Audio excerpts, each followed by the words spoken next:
Welcome to the Sustainability Dialogues hosted by Bluesky and India CSR. Bluesky is the only accredited inspection body for social responsibility initiatives in India, and India CSR is one of the largest platforms for curating social responsibility news. If you were in India and you were to prepare a paper on sustainability initiatives, you would find it difficult to find quote Indian examples.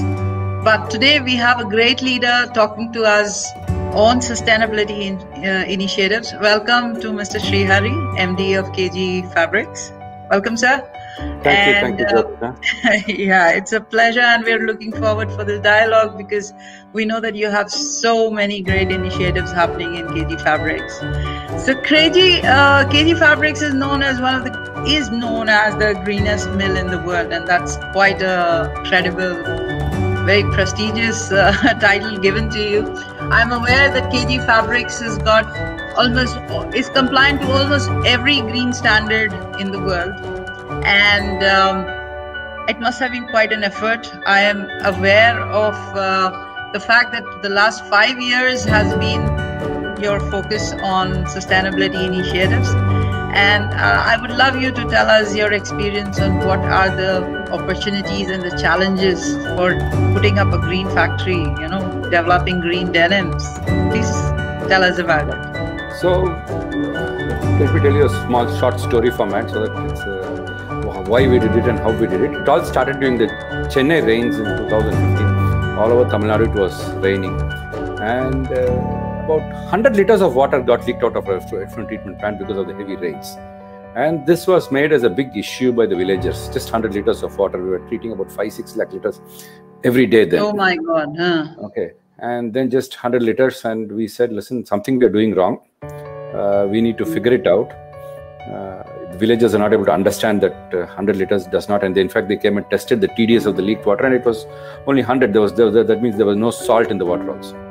So it was just the good treated water which got leaked out. So we said, we are not talking about ourselves. We are not telling the world that what we are doing is right.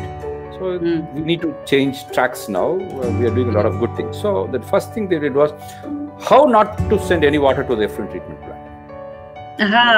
You produce water, but why? How can we not? So we started developing technologies in-house where from 5 lakh liters of effluent discharge from dyeing, from processing, from weaving, which went, it is now dropped to 80,000 liters per day for the same level of, which means what we found micro technologies in-house, install them near the machine so that water gets treated there, goes back into the machine.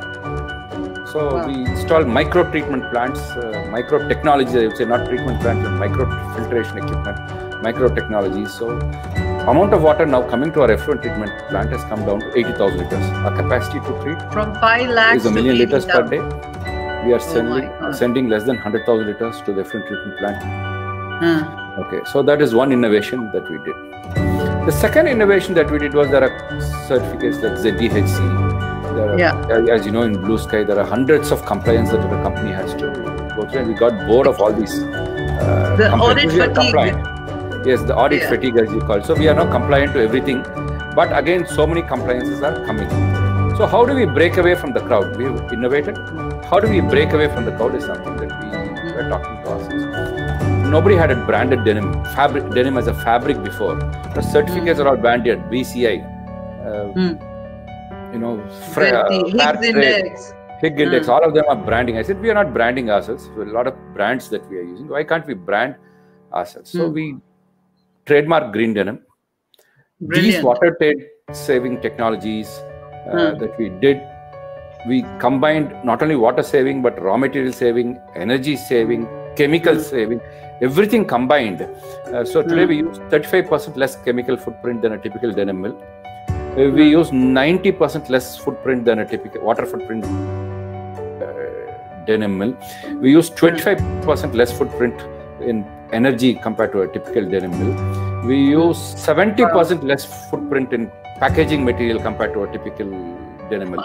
In fact, 100% of our packaging material is reusable. So these things we combined as a wholesome package and said this is what Green Denim is. And on top of Green Denim, we built something called Product Zero, which uses a lot of recycled material. So two things that we found that when we did not brand was there was no acceptance from brands. They were buying from the same mill. When we went to brands and presented ourselves without the Green Denim branding, denim water for 60%, 70% less water. Okay, but what is your price? Finally, it all ended up in price. I said without a brand, it ends up in a price.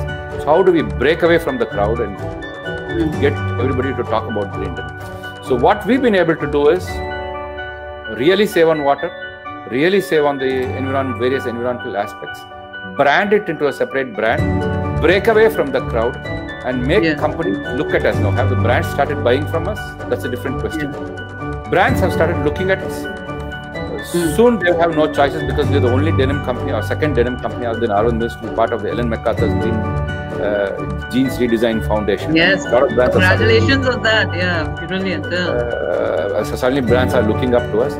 People have no other fabric alternatives when they look at the Jeans Redesign platform, because what the Jeans Redesign platform itself allows is 18 liters of water per meter discharge. We are at 0. It allows you 18 liters, but you are much less than that. Something that nobody in the world will be capable of doing this. Oh my God. So we are at 0 discharge. So we happen to be one of the world's 0 liquid discharge company. 0 solid discharge, we sell a final sludge to a cement plant nearby. So we are there, we are branding it, and we are focusing of moving away from the crowded marketplace of denim industry. No, and I really, one thing that I take from you, what you have been calling as branding, I basically think the other perspective is that your branding adds that so much more credibility, accountability, and transparency in what you're doing.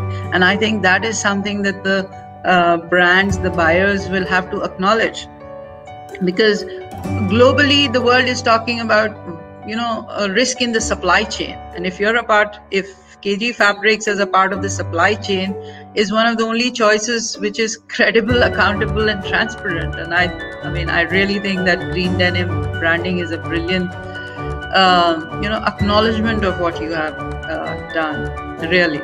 And that Macallan Foundation being a part of that is again a recognition of what KG Fabrik has been doing. It's really great.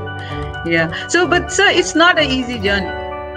It's not an easy journey. It is not a very easy journey. It is a very difficult journey because what happens is that you have to buy each of our employees. So what we did was we did not appoint a chief sustainability officer like anybody did. We said no chief sustainability officer. We said everybody in house is a chief sustainability officer. We got all our employees together and we asked them, okay, where does your child study? Which school? The school is 5 kilometers away. Which school? School is 2 kilometers away. Where do you live? I live 10 kilometers away. So can I pollute the environment around you for your future children? No. So now each of you become a chief sustainability. Innovate. Find out all the small innovations.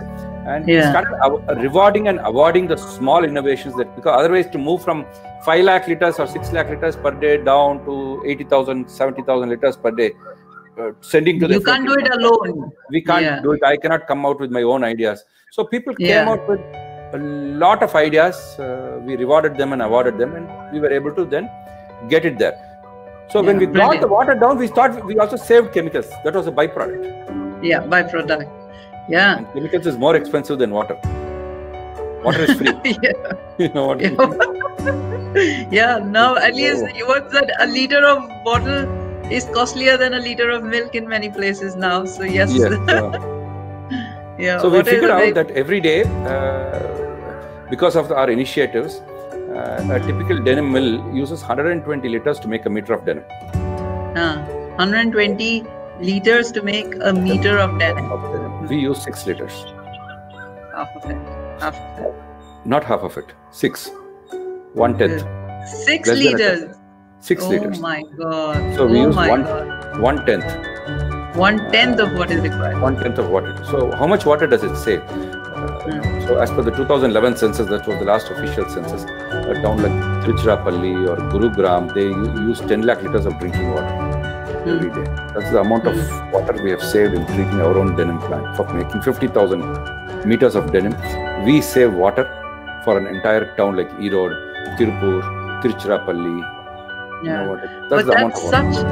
that's such a great example of business responsibility.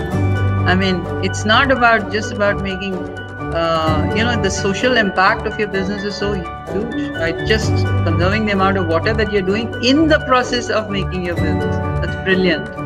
That's brilliant. So, but now going forward, what do you think would be, for people working in the area of sustainability, what do you think is going to be the most crucial thing that they should focus on? I mean, everything is up in the air because of COVID, but when we recover responsibly, what would be the main areas that you think will become critically important? So when we are recovering, when we said we are so sustainable, we think we have still not complete, long way to go.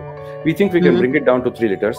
We think we can do a much more ethical business with regards to HR. Now during COVID times, we saw a lot of migrant labor have been stranded, especially from Jharkhand, Orissa, Bihar.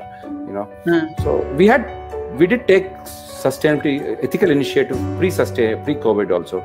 We run one of India's largest work integrated ITI program in-house with a lot of people from Jharkhand and Bihar studying. We could have done post-COVID, our realization is we could have done a much better job in those ITI. So post-COVID, we are aggressively, bringing in training programs for our employees. Pre-COVID, we have 2 ITIs, work integrated, 1 diploma program inside our factories, and 1 adopted ITI in Ramanathapuram district near Rameshwaram, Paramakudi. We are planning to make this 4 work integrated ITIs, 1 diploma program, and 1 ITI. We want to bring in about 1,000 students into this work integrated. We can do the business more ethically. We can talk to brands in a now brands know who is good and who is bad. Because before brands were looking only at price, but they were advertising sustainability. Now brands know the difference. So brands are more aggressively talking to us. We see that difference happening. They're coming up. They are coming up more open. That is the second thing. Third thing that we see is we have done a lot of work in our weaving side, but we've done very little work on our spinning side. Spinning, of course, doesn't consume any water. But again, there we think there's a 50% opportunity for us to reduce water and kind of the way we do business. The fourth thing that we do is going into COVID, we were not able to use certain type of jeans to be reopened and back into. We do not know the technology, but it gave us now the thinking time that our existing machines can use reopened garneted jeans to produce denim that will take a lot of landfill away. So we have developed certain ideas and we've developed certain technologies. We are implementing them. These will take another 3 to 5 years. But that's okay. It's a long but we think we are moving in the right direction. Brilliant. So what I understand from what you're saying is that while we recover responsibly, especially for KG Fabriks, has spent this time to understand what more is needed to integrate, to get more inclusion of different categories of training into the way you're working in order to make your business more efficient, in order to make it more capable of managing the type of changes that are coming in type of the skilled manpower. I also see the point that you're already talking about innovation with your existing machines. How do you make them more potentially efficient with the new type of questions that are coming up, new type of circularity that is required in the way you're producing in order to be more efficient. So I mean, I really think I would request the viewers and the listeners to go and actually get into the KG Fabriks website and learn more about what they're doing. Mr. Srihari, and he's an ex-alumni of Cornell University, and he's a leading member of many business confederations. I would request people to get in touch with him, collaborate, ask him questions, and collectively, let's keep moving on this sustainability journey. Goalpost to goalpost. Thank you.